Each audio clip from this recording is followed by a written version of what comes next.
Well, ladies and gentlemen, thank you for joining us today for your ACCA SBL March 2024 pre-seed analysis. This is for Athletic Transcentral, also known as AT. My name is James Wright. I'm an ACCA member, Learnsignal tutor, and I absolutely love doing these sessions to help you guys out. I never had them when I was a student. They could hopefully get you those extra few marks. So feel free to keep in contact. You can add me on LinkedIn, Instagram, YouTube. Just put in James Wright ACCA and I'm sure I will come up on there. Now, as we get into the webinar, we have a Q&A section at the end. Make sure you leave any questions if you're tuning in live or if you're watching the recording of this back. Leave us a comment below.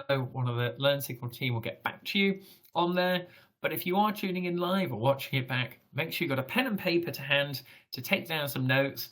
I'm going to try and elaborate and get through as much content as possible so that you're aware of all of the key areas, because we have a lot, ladies and gentlemen.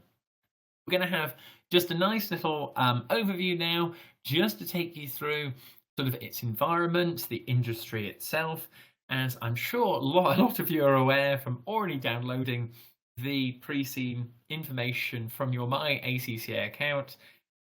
It's a case of we have a football example here, and in the contents page they've broken it down into 5 different areas. Now, for your notes and sanity, and what I would be doing if I was in your position, is breaking down the areas in the pre-seen materials into those 5 sections you can see highlighted on the screen.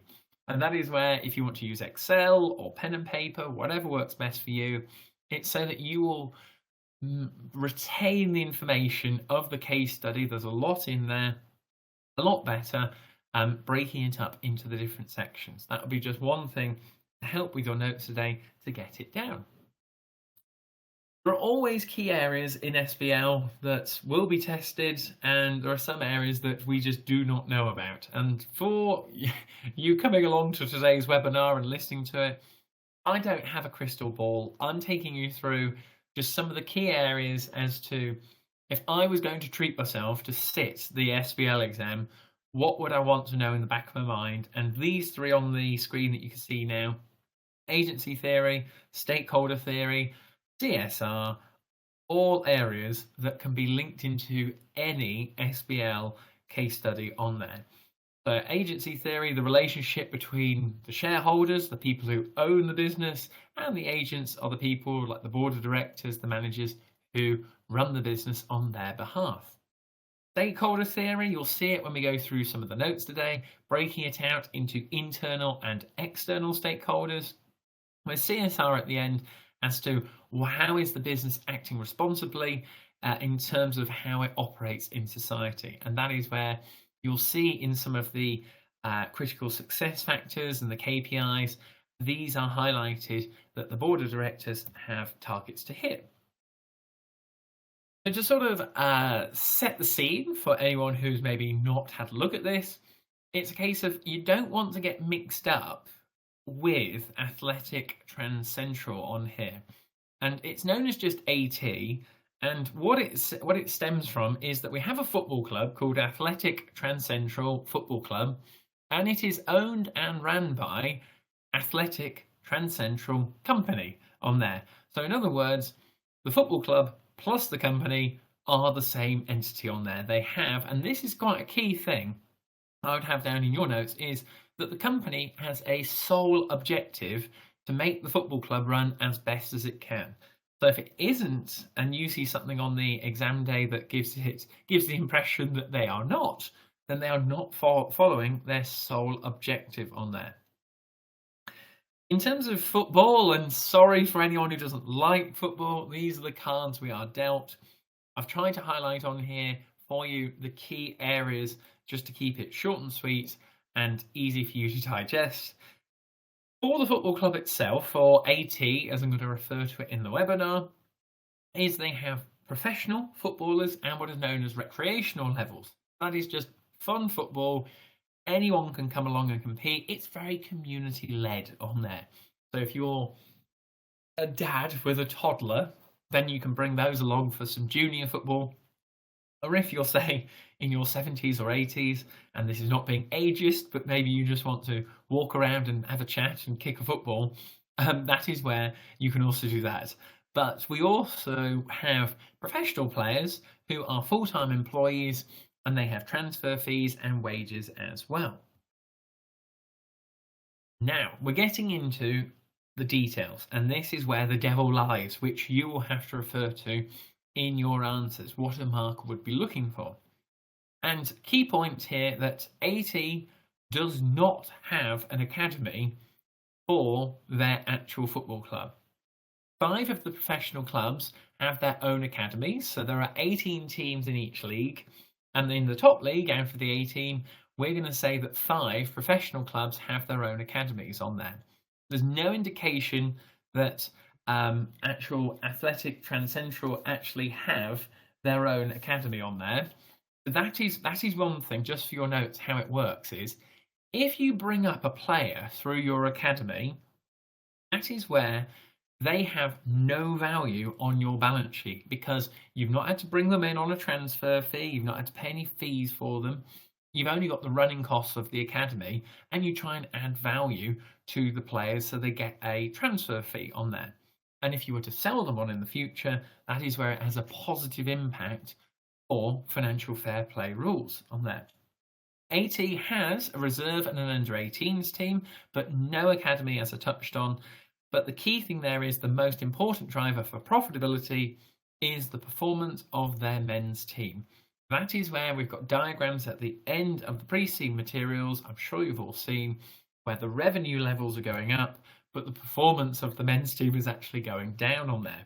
And that's why it's so critical, and I'd make sure you have it in your notes, that if on the exam day they said that the men's team got relegated from League 1 or Division 1 to Division 2, that is going to have a massive impact on the revenue of this football club and the stability and going concern moving forward. And they could also be hit by financial fair play implications.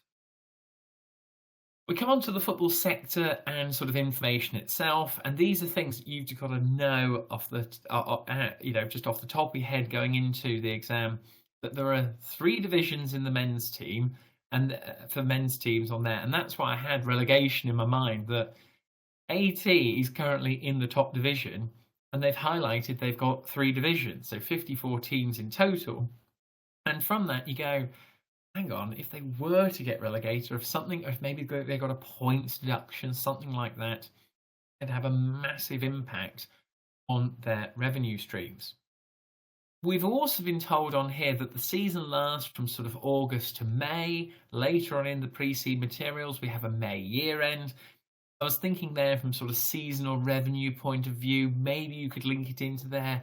They could throw in something like a cut-off issue when we're actually reporting those revenue streams. Again, we don't know. We're just picking out the key things that I'd be having down in my notes for this. They touch on and they make it crystal clear that teams can be relegated, and they also have serious breaches of regulations and potential financial misconduct. Again, showcasing the potential risks, but there are also things on there to say teams who win the divisions or maybe win a cup competition, they get prize money.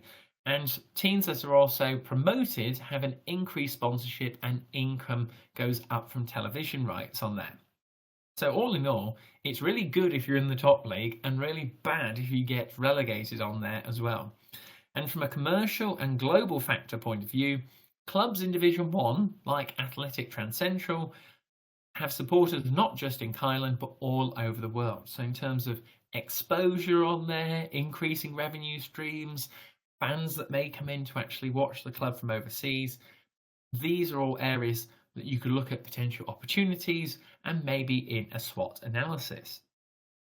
The football sector sort of information from an international point of view now, we have the top 3 teams in Division 1 also play in what is known as an international league. So along with the most successful teams of other countries within Warshan, on there we'll call it. And this is where they can earn more revenue as a result. So the top 3 teams in Division 1, the key bit to get down here is that The Athletic Transcentral on there, so I keep referring to it as AT, are not currently in the top 3 teams. They are ranked 8th at the moment, but they have been in that they are deemed to be some of the top teams in Division 1. So it may actually be that they've had some of their players taken off them in recent years. There are other factors to a football club you need to be aware of, and we also have a women's first team at Athletic Transcentral on there, but instead of having 3 divisions for the men's, they only have 2 divisions now, again with 18 teams, so 36 in total on there. Again, it's a case of it's another potential revenue stream. We'll be looking at capacities for this as well, but it's just to bear in mind the different areas that all these clubs have to offer. The industry body we have now for KFL is governed by the Kylan Football Association, and what this looks into is that they enforce regulations, and the key bits I've highlighted on here, financial fair play regulations. KFA recommends that clubs follow generally accepted corporate governance best practice. So if you read between the lines on there, is everything going to plan? Are they actually following all the regulations, and what would happen if they weren't doing so for the men's, women's and their under 18s and reserve leagues? What that would be is fines and potentially point deductions, which we'll touch on later. We're now coming on to the different areas of income and expenses. Now, you're not going to be able to remember absolutely everything. This is where, if you do not like football, you're going to have to close your eyes for me and go to a football match and try to imagine the ins and outs of a football team on here. Where anyone like myself, I'm a qualified referee as well, and I go to watch games, and the prize money of the position they actually finish in the league, how far they get in a domestic cup. So in the UK, for example, if a team progresses through the FA Cup, that's why it's really important for the small teams to try and get as far as possible, because they get the gate tickets if it's shown on television. All these things matter. Ticket sales and match day income, so you've got the matches, season tickets, hospitality boxes on there, refreshments. Those are all things, practically speaking, how a football club, if you were to say to someone on the street, how does it sort of work in terms of making money on there? But the key thing here for your notes, which we'll go into more detail later, is Athletic Transcentral on there. They are actually, their stadium needs upgrading, where they're literally at full capacity for the men's team. They have limited refreshments. They've only got a small club shop on there. All these factors link into it as to where they've got opportunity to expand. Now, this is where we've got to get our head around. This is quite key now as to transfer fees, income from the sale of players to other football clubs. So you've got 2 options there. Either you bring up a player through your academy, or maybe they're in the under 18s team on there, and you sell them on for more. So that is going to give you a profit for the player that gets sold on. Or maybe you're going to buy in a player from another team, make them better, and then try and sell them on for more as a result. But those transfer fees are directly related to the financial fair play regulations, and you can't make losses, which will come onto the calculations later on, for minus $5 million over a 3-year period. Income and advertising, this is another one where, in terms of Athletic Transcentral on here, they actually have a massive opportunity that some clubs, as you can see here, have sold their naming rights for commercial sponsors, and they're used in their sort of own marketing material. And this is where you've got to differentiate with this sort of 2 years they've referred to on here. So most contracts with commercial sponsors last between 2 to 5 years, with contracts for naming rights being generally longer on there. So the reason for that is, if you sponsor a shirt of a football club, 9 times out of 10, unless you're Brentford, where they use the same kit again, that sponsor's only going to be on there for 1 year. The same with the marketing and material images. Maybe you've got a player who was at the club this year who then leaves and goes the following year. But then you get the commercial sponsorship in terms of advertising around the club stadiums. These are other factors, again, for generating further income. They've got the merchandise on there. There are risks with shirts and fake kits being sold. But this is where we come on to the income from hosting events other than football. But this is where I think the Tottenham Hotspur or Spurs example is you've got your lovely Daniel Levy, who is an ACCA member, who has built a fantastic stadium for Tottenham where, granted, the football team plays in one of the best stadiums in the world. And then from that, they also have music events that go on there, conferences. They also host the NFL there. They look to diversify the range of revenue streams. So if anyone's struggling to think like what a stadium can do, have a look at the Tottenham Hotspur Stadium. And if you walk around the stadium, who knows? Maybe you want to shout, "What do we think of Tottenham?" And then you'll see if you fit in on there. So television broadcasting income. This is where you have exclusive rights of an agreed amount, but the further you get in cup competitions, the different leagues that you go into, if you're in the top league, obviously you're going to get paid more.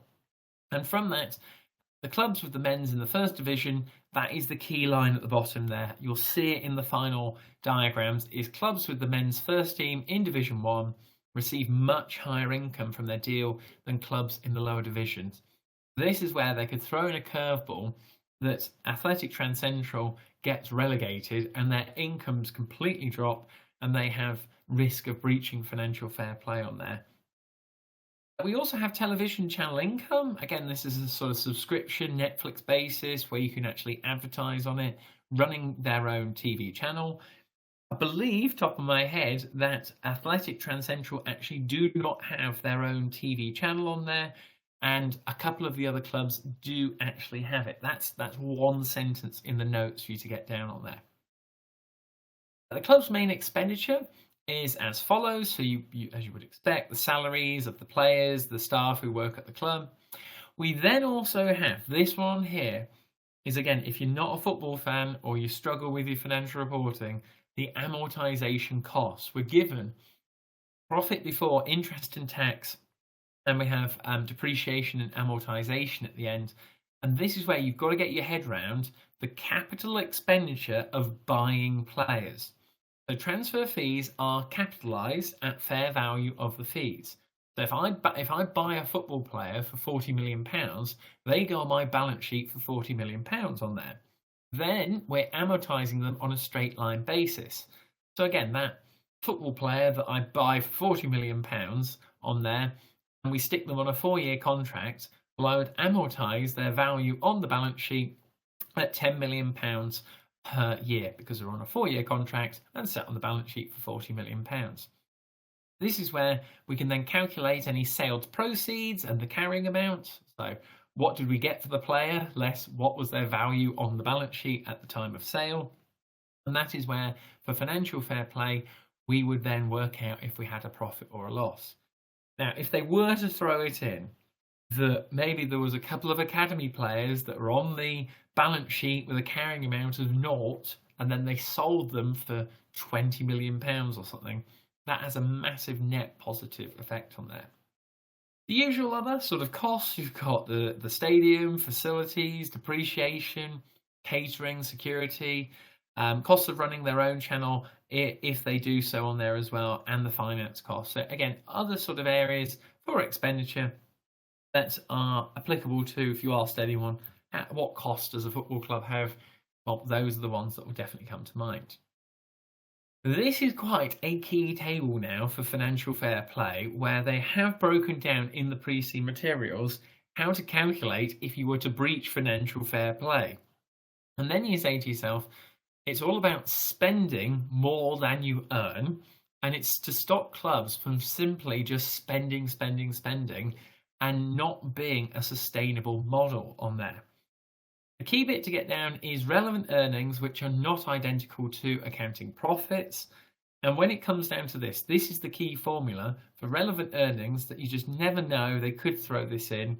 So we've got prize money, profit on sale, loss on sale of players. Again, because they don't have an academy and they can't get in players for nothing and sell them on at a profit, maybe they may have a couple of players that gets injured, or they may have to sell them on, or something on those lines. Who knows? They may get relegated and have to sell some. These are sort of things to bear in mind. Just breaking it down, but making sure, looking at this table, that you understand those different incomes and expenditures, because the key bit at the bottom is the relevant expenses exceeding the relevant income. So quite simply, the relevant expenses minus relevant income for a maximum of a £5 million loss over a 3-year period. There is an example of this, which I'm going to show you now, which if you've had a look at the pre-seed materials, you will be able to see them on there.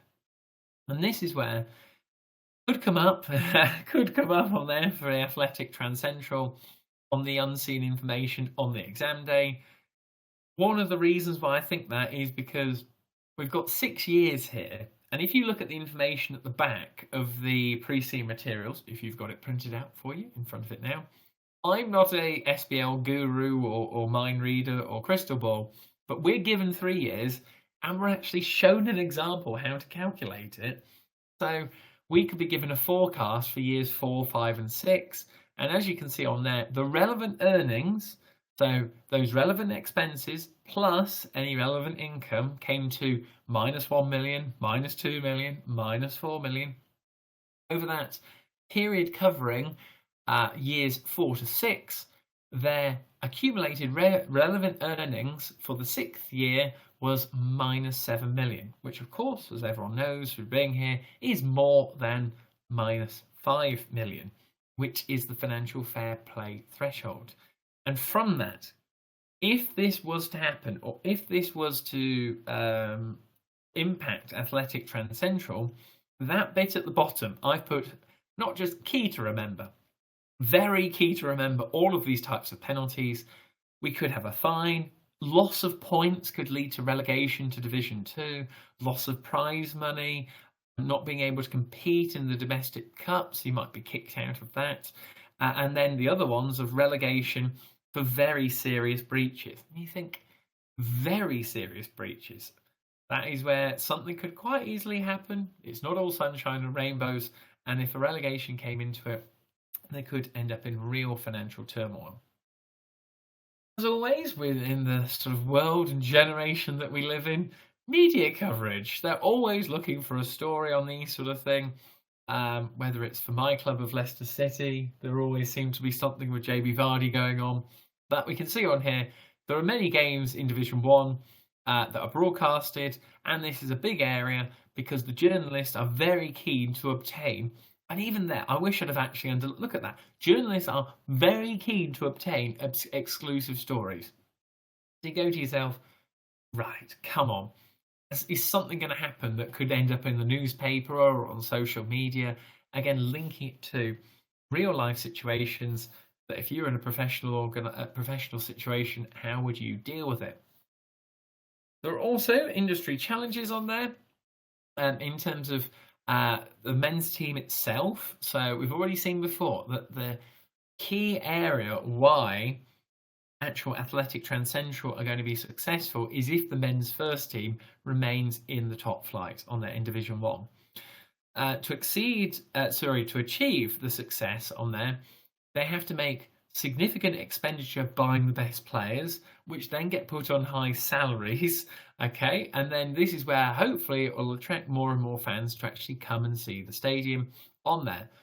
But this is the risk as to they're currently 8th in the season, which they're currently in, and they are not even a leading club at the moment, which they were referring to in terms of buying the best players. The operating profits of the clubs are actually falling, so this is where they're getting increasing costs of these players, and there is more financial and greater pressure of breaking financial fair play rules on there. An example, if you want to go away and have a look at the real world of how this happened, Everton have recently had a 10-point deduction in the Premier League for breaking their financial fair play rules. Man City for a different area of financial fair play. Again, this is linking to the real world, but they've got about 110 charges on their head. I think they'll probably get away with a fine for that one, no points deduction. Risks and threats, again, linking to SWOT analysis on here, I would say for your notes, they've been really direct, and they've not just, usually they put down 3 or 4, but in this case, we've got 7 risks and threats covering a variety of different areas. Loss of income, competition, non-renewal of contracts on there. What if sponsorship was going to be cut off from one of their main sponsors? Key players, we might lose our manager, coaching staff. What if a couple of our important players actually get injured? All of these are sort of things they could throw up on the exam day, which again, I'm thinking, would it have a risk on financial fair play issues? How would it impact the revenue? Could it mean that the first team has a risk of being relegated to Division 1? And last but not least, on there, we've got the illegal live streaming, and then the other threats to the business, sort of seeking sponsorship, the entertainment events, and alternatives to diversify that revenue. Again, is it putting money back in the pocket of the football club, or is it taking it away? Which, of course, illegal live streaming is doing so. And there were a couple of cases in the UK recently where there are a couple of companies that were found guilty of doing this. There are also some other risks and threats in different areas. Again, we've touched on breaching those financial fair play regulations, damaging the club's brand. We've already seen about the journalists and possible lawsuits, health and safety. And they're also throwing in there about potential fines and bans for supporters. They've really covered quite a lot of areas of football, but they can't possibly test them all in the actual exam. There's just not enough time to do so. But the financial risks at the bottom there, getting back to the financial aspects, I would definitely have down as to the interest, exchange rates, especially they've got a global audience, the liquidity and the solvency risks. So really overlapping sort of capital structure and working capital areas for cash flow management. In terms of stakeholders, they've broken it down nicely for us on here to some internal stakeholders. We've got the directors, the shareholders, the employees, but then we're given also other key stakeholders, emergency services, the police.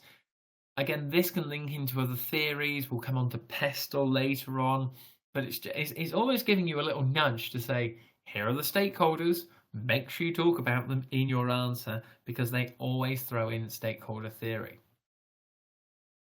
In terms of, and again, the football fans, this is where it gets a bit more, maybe have a look at the Premier League this weekend, but Athletic Transcentral in the current league table, so this is 8 teams out of 18, these are the top teams, is that we have on there, Athletic Transcentral is currently ranked 8th in the league. And you think, 8 out of 18, it's the top league, that's pretty good. However, we need to dive into this in a bit more detail. The big teams always seem to stay big. So if you look on here, none of those teams in the top 8 have actually been out of the top 8. You've got different teams that have been sort of, gesturing, going from one to another. And then the key thing here for Athletic Transcentral is they're actually on a bit of a downward spiral, going from 5th to 6th to 8th. They're currently on a downward trajectory, and if we look at the stadium capacity, so what I'm doing now is, if you look at the stadium capacity column on there, Athletic Transcentral has 38,000, whereas Maritime Montemio, number 1, has 73,000. And that is where they're nearly twice as big in terms of capacity. And if we also compare the revenue of those two clubs, it's almost twice as high as well. So you got $342 million versus 693. Again, it's massive in terms of the difference, and that is where the stadium should be one of your key points to get down. The clubs with the top 3 teams, as we've just touched on there, so Maritime, 1922 Lerwin, and Orient Wickburg on there, have all moved to new stadiums like Tottenham Hotspur have in the last 8 years in the real world. And this is where they've increased the capacity, better facilities, and from a sort of sustainability point of view, they've increased their income but also trying to maximize the energy usage and their carbon footprint. So looking at non-football events and using the facilities to generate other forms of income. And then from that, all clubs are trying to use digital media strategies to enhance their income on there and trying to keep it as sustainable and a sort of ESG point of view as well. So linking to the Pestle model now, you could throw it in there. And from this on there, the clubs with the top 4 teams in Division 1 have their own television channels. And we touched on this before with Transcentral Stadium with the sort of subscription basis and advertising. So Maritime, Monetimo on there, 1992 Lerwin, Orion Whitburn, and Spring Luxnotjic, I think it is. As long as you can spell it right, we'll be fine. Have their own television channel. So again, another unique selling point as to Athletic Transcentral currently do not. And this is where supporters, again, another revenue stream, pay a subscription, and they can also stick more advertising on there, and it gets the football club more widely known. We're coming on to key performance indicators now. And again, we're going to have 2 sets on here, financial and non-financial. I've just added some notes on the side here as to, granted, we have financial and non-financial key performance indicators, but how can you elaborate on it? What should that tell you in your mind? Well, from a revenue point of view, we have a large gap between the big clubs and the smaller clubs. We'll come on to it on the graph on the last page, but the top 8 clubs seem to be remaining the big clubs, and then the distribution of those funds throughout the pyramid, so the remaining clubs in the leagues, is not going to be as fair, and the bigger clubs who operate internationally, have the greater revenue streams, are going to just getting bigger and bigger and bigger. In terms of player salaries, that's again linking to financial fair play rules. They're getting more increased. The other thing to note on there, the earnings before interest and tax, will come onto the graph on the last page. It's going downwards on that sort of trend. Not good from a relevant earnings point of view and financial fair play. The other key thing on here, and it's one of the things that when you get these pre-seed materials, it's not sometimes what they tell you, it's sometimes what they don't tell you. And in terms of cash flows, we've not had much in terms of cash flow. We've had a tiny bit on sort of interest and other bits on there. But player sales and purchases, capital expenditure, we're told what it means for financial fair play, but we're not given any example as to where they're likely to spend capital expenditure as well. So definitely 3 areas to just be on your toes when it comes to the exam day. Not predicting, I'm just saying what I'm thinking. Non-financial, on the other hand, the league position. So Athletic Transcentral have maintained a top 8 position for the last 3 years. Very good for their revenue. Average match attendance at the stadium for the men's team, it's 96.5% on there. That is very, very high, but is a lot lower for the women's and the under 18s. We haven't been given any information on the number of season ticket holders. The information on the season tickets and the website hits, we've not had any figures on that. And the compliance with applicable regulations, we're told about the consequences on there and why they have to be compliant, but they haven't given any indication as of yet of them doing anything particularly wrong on there. We're just going to have a quick overview now of Athletic Transcentral. This is absolutely key for all of you football fans out there and for ones that aren't. We touched on it before that the football club and the company are the same entity. That's what they're operating as. It's their sole interest. But for your answer, one of the key things that is going to help separate yours and so that is going to pass is referring to the names and referring to details specifically. So when you see Clycombe family on there, refer to them directly, that they have the controlling interest and they are in charge of how the football club operates. It's well established on there. It was founded in 1895 and they've been playing the men's first team since 1907. Again, we don't have a crystal ball, but in terms of Porter's five forces and a competitive rivalry, they've been around a long time. They've got a loyal fan base. They've got an expanding fan base as well globally. And it doesn't say if AT have always. The only thing there is it doesn't say they've always been in the top league or not. They might have spent a few years in Division 3, then they work their way up. Again, it's a variable they may throw at you on the exam day. We've talked about the ownership point, who controls it, and it did actually also say about it not being listed. Again, because it's not listed on the stock exchange, it means that, like Jim Radcliffe, you can't just go and buy shares. It's privately owned by the Cleancombe family, and that means that it's less complicated than a PLC, and therefore less disclosures are required as a result on there. Again, they may go into a bit more detail on the exam day. Next, in terms of the actual teams of Athletic Transcentral, they have an under-18s team, they have a men's team, and they have a women's team on there. And this is where you'll see my calculations at the bottom, where we're told that the under-18s team, and it's on the assumption, the reserves, that they play in the same stadium, but assuming that they do, it has a capacity of 38,000, and they only get 1,000 people to come along. It's filled by 2.63%. The women's team, again, only get 3,000, so that's 7.89% on there. Whereas the men's team get 96.5% who come along to watch the matches, which is 36,670 on there. Again, it's a case of the men's first team. It's been in the top division. They're currently 8th. Oh, there you go. So the men's first team have been in the top division of KFL for the last 60 years and has won the Division 1 6 times and the Domestic Cup 5 times. So that's why they're so successful on there.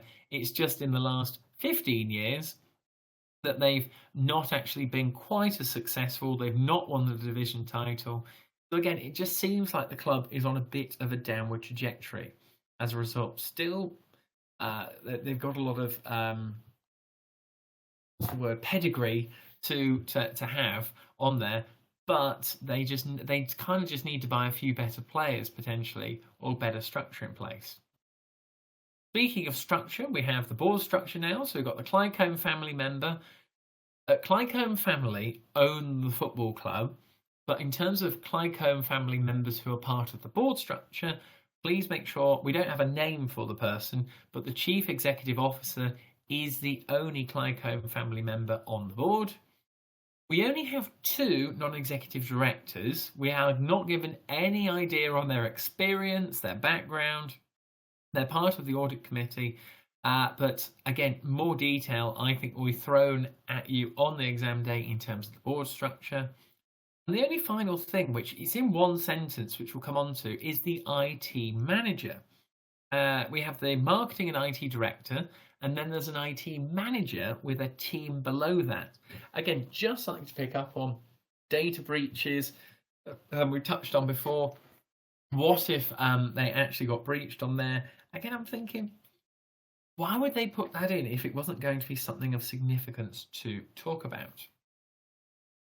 So from that sort of board structure, there is also a company secretary. So they're independent. They are not a director. So they're not part of the board. They're not sort of as familiar. But we're not told if that company secretary has any particular qualifications, if they have any experience. It could be on the exam day that they are completely new to the football sector. We don't know. We've touched on the chief executive being the only family member on the board.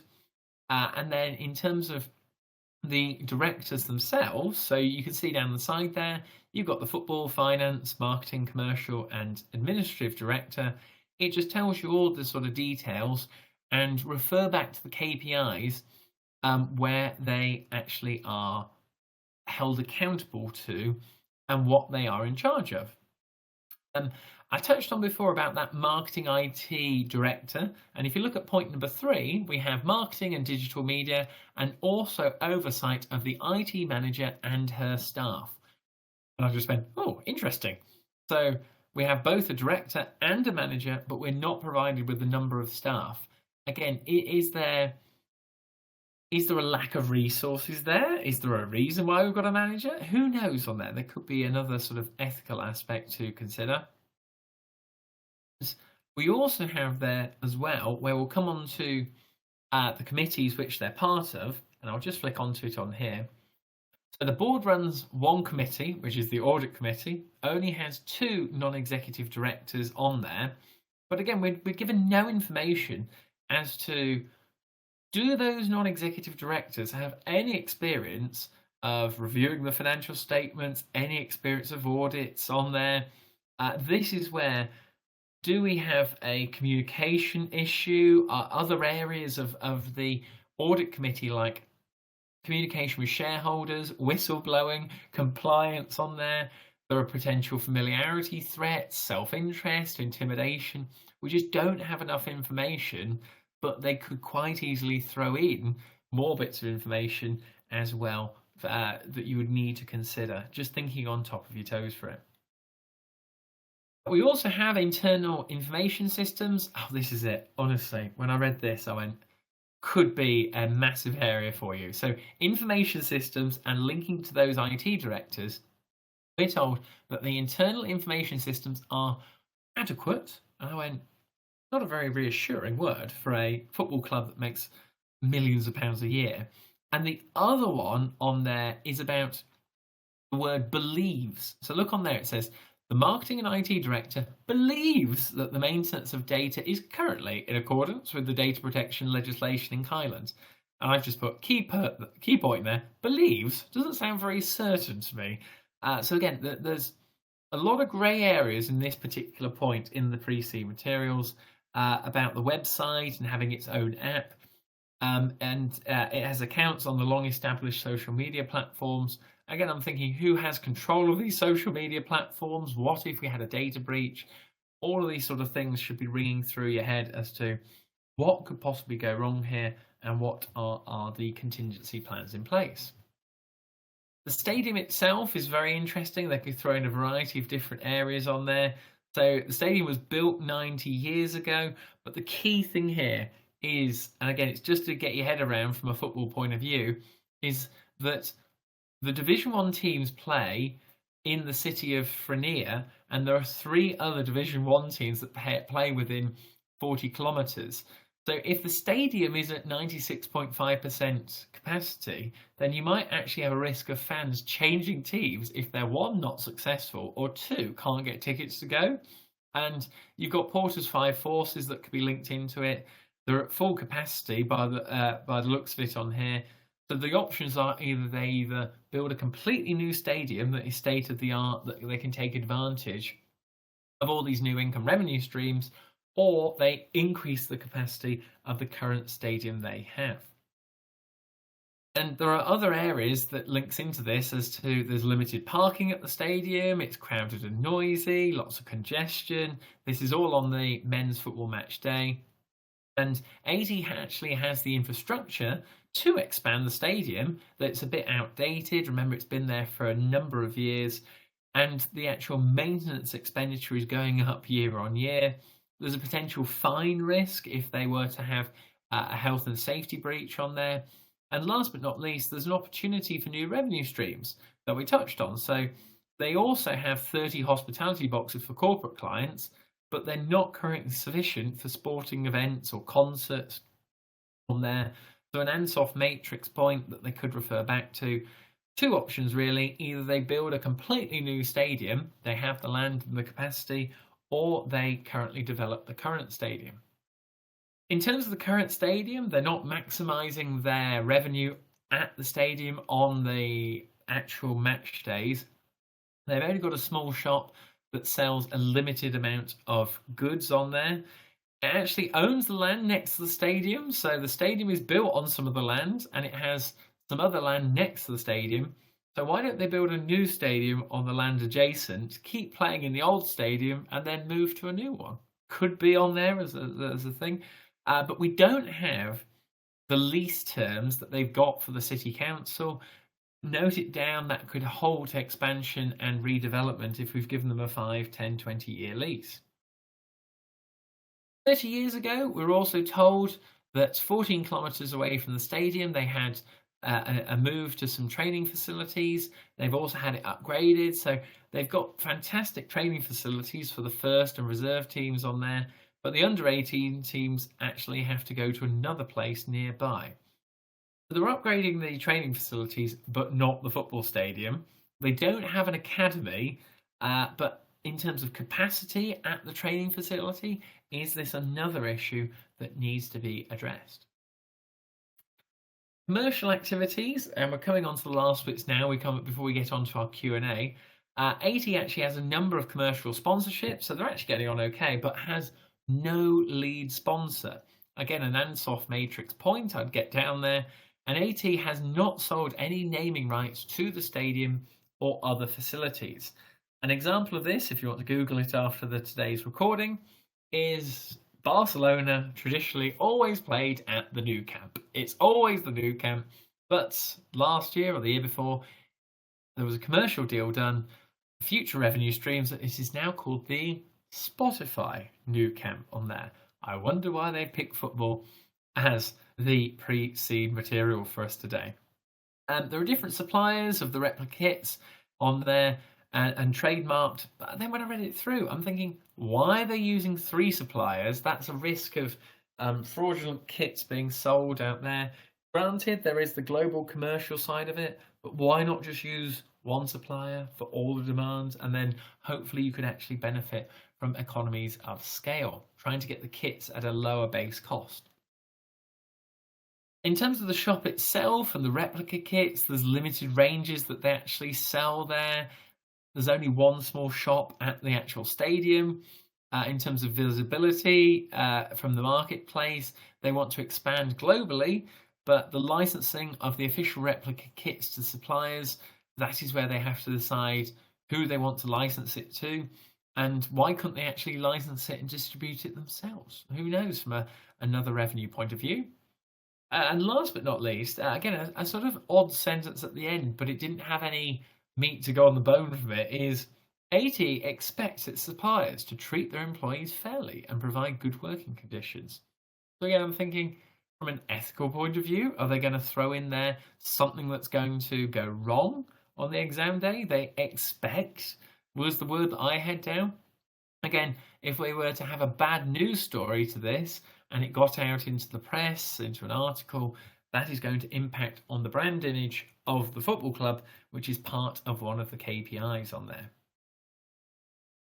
We're getting on to the last bits now with the mission values.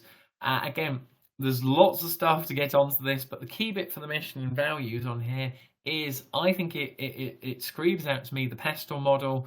You've got environmental on there, you've got transparency, you've got community. So just consider this on the exam day in the unseen materials that are broken down, that you've just got to bring it into question as well on there. So referring back to the mission, so the mission is to maintain the position as one of the leading clubs in Kyland on there. But then you go, is that the only mission? Are there any other factors to that? Is winning just the only thing? But then you can look at it in terms of the actual values and other areas, such as the stakeholders they've referred to as well. But pestle and also that mission, I would be directly quoting that in your examination, referring back to, is the decision what they've made linking to Athletic Transcentral's mission of maintaining a position as one of the leading clubs. Touched on some of the theories as we were going through that you go, oh, that point could link into pestle, porters. But the be all and end all is, those are the 5 key theories that you need to have in your arsenal going into your SBL examination. Take the theory and apply it to the scenario. There are sort of hints and potential flavours in the pre-seen materials. Again, just have a look back, maybe replay this recording, and then link it to say, right, I've got some strengths and weaknesses. I've got some environmental points on there to refer to. Last but not least, at the end of the pre-seen notes, we have financial information. And remember, we were told that the season runs from August to May. And we're told on here as well that actual Athletic Transcentral has an accounting year end of the 31st of May. And I was thinking there that we could have some maybe seasonal revenue streams. There could be a cut-off issue on there. But they've also broken it down that when they publish the annual report, we should have the director's report, financial information on there, future strategies, team performance. Are AT fully compliant with this? And this is where it gets really interesting as to just remember the league position of the men's team has actually got worse over the last 3-year period. But if you look at the total revenue that you can see on the side there, it's been steadily increasing. So in other words, as long as they were to stay in Division 1 and in the top 8, their revenue has actually gone up year on year.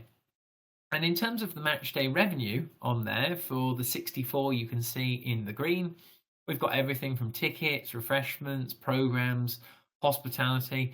It does not include income from the club shop, which is in retail. And again, it's looking at different opportunities there. We've seen from sponsorship in today's recording that is potentially going to get higher. We don't have a main sponsor. The shop is actually really small, so that retail figure is really small on there. We have limited opportunity on our website. All in all, there is massive opportunity, again, for those revenue streams to actually keep increasing. And that is where, from a sort of relevant earnings and financial fair play, we have to be on the ball, as they could throw in a variety of different areas. Is that granted, the revenue has been going up, but because of the way of the industry and the increasing costs of players and wages, and also earnings before interest and taxation, depreciation and amortization, we have on there that is actually decreasing year on year because of higher expenses as a result. And from a relevant earnings that you can see on the right hand side, we see that yes, relevant earnings currently, as at 2003 for the 3-year period, it's at positive 20, but the relevant earnings can't be more than minus 5 million for a 3-year period. They've shown us an example where we've given 6 years. We've been given 3 here. Who knows, you may actually have to calculate it and to see if they were to fall under the financial fair play with potential ramifications on there as well. Whew, oh my gosh, good grief. And ladies and gentlemen, that draws us to a close of our session today on the pre-seed materials, trying to get through it in as much detail